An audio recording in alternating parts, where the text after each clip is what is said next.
दोस्तों, आज पूरी दुनिया या फिर कहें कि पृथ्वी पर हम इंसानों का ही राज है। हम भले ही शारीरिक रूप से सबसे ताकतवर न हो, लेकिन अपने तेज दिमाग की वजह से आज हम पूरी दुनिया और उसमें रहने वाले सभी जीवों को अपने कंट्रोल में रखते हैं। अब यूं तो हम इंसान पृथ्वी पर लाखों सालों से अपनी हुकूमत चला रहे हैं, लेकिन हम आपको बता दें कि पृथ्वी पर हमेशा से हम इंसानों का ही राज नहीं रहा है, क्योंकि हमसे पहले धरती पर विशाल आकार वाले खूंखार डायनासोर्स का राज हुआ करता था।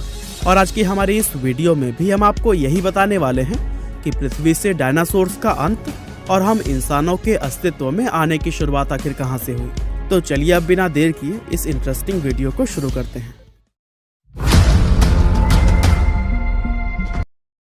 दोस्तों, डायनासोर्स बेहद विशाल आकार के जीव थे जो कि पृथ्वी पर पहली बार आज से लगभग 24 करोड़ 50 लाख साल पहले अस्तित्व में आए थे।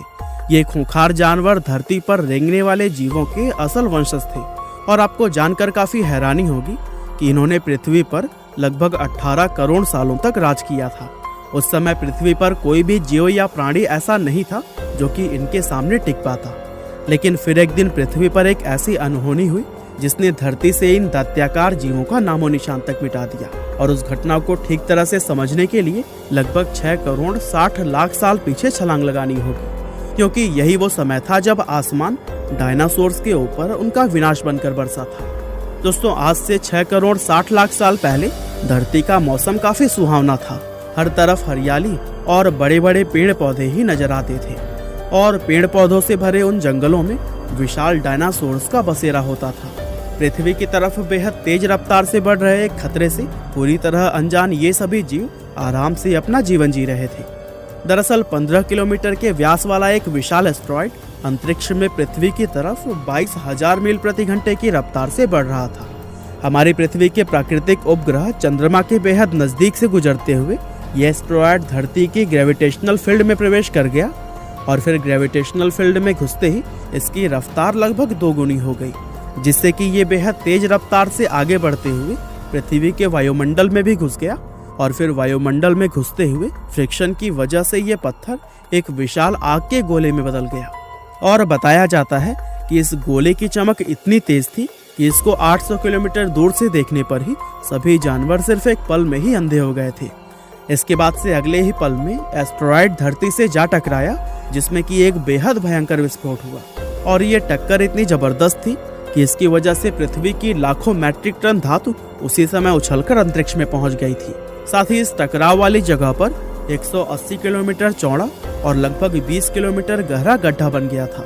और इस गड्ढे के विशाल आकार से ही यह अंदाजा लगाया जा सकता है कि ये टक्कर कितनी ज्यादा खतरनाक थी। इस टक्कर से हुए विस्फोट में रेडिएशन इतना ज्यादा हो गया था कि इसके 800 किलोमीटर के दायरे में आने वाले सभी जीव एक पल में ही जलकर राख बन गए थे। इस विस्फोट के कारण पृथ्वी का तापमान 150 डिग्री सेल्सियस तक बढ़ गया था और इसका नतीजा यह हुआ कि जो जानवर विस्फोट की जगह से काफी दूर थे वे भी गर्मी की वजह से मौत का शिकार बन गए। और फिर इस टक्कर की वजह से पृथ्वी पर बड़े बड़े भूकंप और विशाल सुनामी भी आई, जिन्होंने धरती पर बचे कुचे डायनासोर्स को भी मौत की नींद सुला दी। हालांकि अभी भी उड़ने वाले जीव, जिनमें कि डायनासोर्स की भी कुछ प्रजातियां शामिल थी, वे इस जमीनी खतरे से बचे हुए थे, लेकिन प्रकृति ने उनके विनाश का भी समय रखा था। दरअसल टकराव की वजह से जो लाखों मैट्रिक टन धातु ऊपर उछलकर अंतरिक्ष में पहुंच गया था, वह विस्फोट के लगभग 40 मिनट के बाद से आग के गोलों के रूप में धरती पर बरसने लगा। और ये नज़ारा ऐसा था मानो पृथ्वी पर आग की बारिश हो रही है। और इन आग के गोलों की वजह से ये उड़ने वाले डायनासोर्स भी जिंदा नहीं बच पाए। इन सब के अलावा धूल का एक बेहद विशाल तूफान अपने साथ मौत लेकर 20,000 किलोमीटर प्रति घंटे की रफ्तार से पूरी पृथ्वी पर फैल रहा था।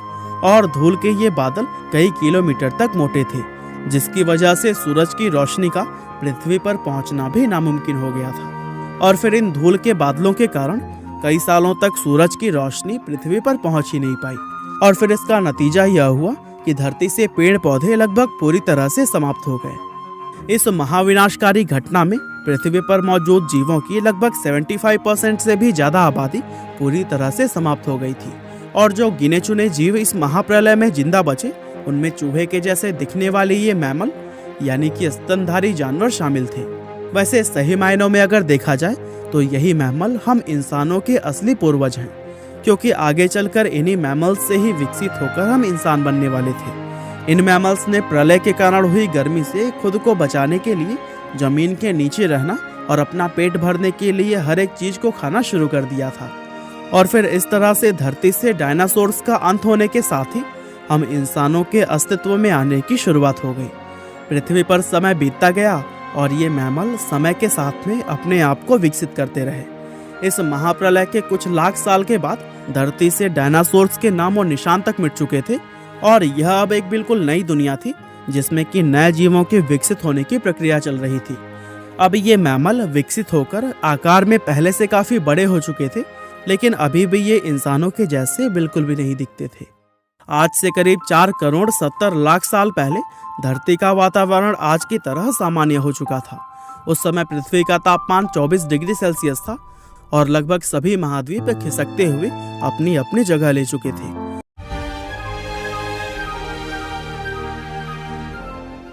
लेकिन तभी धरती की टेक्टोनिक प्लेट्स में एक बार फिर से हलचल हुई और फिर धरती के 2 बड़े बड़े टुकड़े एक दूसरे से जा मिले। धरती का ये टुकड़ा असल में भारतीय महाद्वीप था, जो कि खिसकते हुए एशिया से जुड़ चुका था। और इस टकराव की वजह से दुनिया में एक नई पर्वत श्रृंखला का भी निर्माण हुआ, जिसको कि आज हम हिमालय के नाम से जानते हैं। इन विशाल पर्वतों में गिरने वाली बर्फ से ही दुनिया की कई बड़ी बड़ी नदियों का भी निर्माण हुआ और यही नदियां आज दुनिया की लगभग आधी आबादी के लिए पीने का पानी मुहैया कराती हैं। अब धरती तो हमारे स्वागत के लिए पूरी तरह से तैयार हो चुकी थी, लेकिन हम इंसानों को यहाँ आने में अभी भी थोड़ा और समय लगने वाला था। आज से करीब 40 लाख साल पहले हमारे वो पूर्वज अब कई अलग अलग जीवों की प्रजाति में विकसित हो चुके थे और उन्हीं प्रजातियों में से एक थे एप्स, जो कि अफ्रीका के पूर्वी इलाकों में फैले जंगलों के अंदर रहते थे। ये एप्स हमेशा पेड़ों पर रहते थे और फल खाकर अपना पेट भरते थे। लेकिन फिर अचानक से एक ऐसी घटना हुई जिसने कि इन एप्स को पेड़ों से उतरकर धरती पर चलने के लिए मजबूर कर दिया। दरअसल धरती की टेक्टोनिक प्लेट्स के सरकने की वजह से पूर्वी अफ्रीका में एक नई पर्वत श्रृंखला का निर्माण हुआ, जिसको कि आज हम ईस्ट अफ्रीकन रिफ्ट वैली के नाम से जानते हैं। इन पर्वत श्रृंखला के बनने से इन जंगलों में मानसून का आना बंद हो गया, जिसके कारण समय बीतने के साथ धीरे धीरे यहाँ के जंगल खत्म होने लगे। इनके शरीर की लंबाई लगभग 4 फीट और दिमाग सिर्फ एक संतरे के जितना बड़ा होता था। शुरुआत में ये मुख्य रूप से 4 पैरों पर ही चलते थे, लेकिन हजारों सालों तक धीरे धीरे विकसित होते हुए इन्होंने 2 पैरों पर चलना सीख लिया। समय के साथ ही इनके दिमाग का विकास भी काफी तेजी से हो रहा था और ये पहले से भी ज्यादा समझदार बनते जा रहे थे। इसी तरह से विकसित होते हुए इन्होंने पत्थर से हथियार बनाना शुरू किया, जिसके इस्तेमाल से शिकार करना बेहद आसान हो गया। और फिर इसके बाद से हमारे पूर्वजों ने आग की खोज की और उस पर काबू पाना सीखा। आग की खोज हमारे पूर्वजों के लिए सबसे बड़ी और सबसे महत्वपूर्ण खोज साबित हुई, क्योंकि आग उनको सर्द मौसम में गर्मी और अंधेरे में प्रकाश देती थी।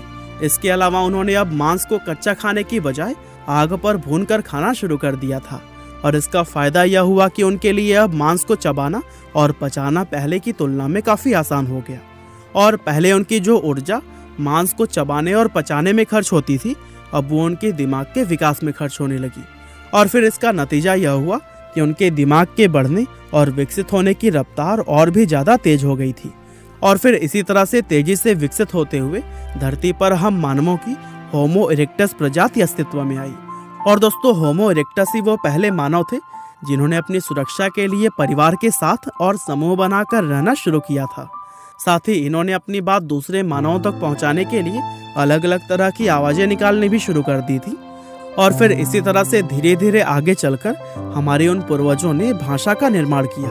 और दोस्तों, भाषा का निर्माण ही विकास का वो आखिरी मुख्य प्रोसेस था, जिसके बाद आज से करीब 2 लाख साल पहले विकसित होकर हम आज के इंसान यानी कि होमो सेपियंस बने। अब चूंकि हम दुनिया में सबसे ज्यादा समझदार थे, इसलिए हमने हर चीज को अपने कंट्रोल में ले लिया और तब से लेकर आज तक इस पूरी धरती पर हम इंसानों का ही राज है। तो दोस्तों, यह थी डायनासोर्स के अंत से हम इंसानों के अस्तित्व में आने की कहानी। ये वीडियो आपको कैसी लगी हमें कमेंट करके जरूर बताइएगा।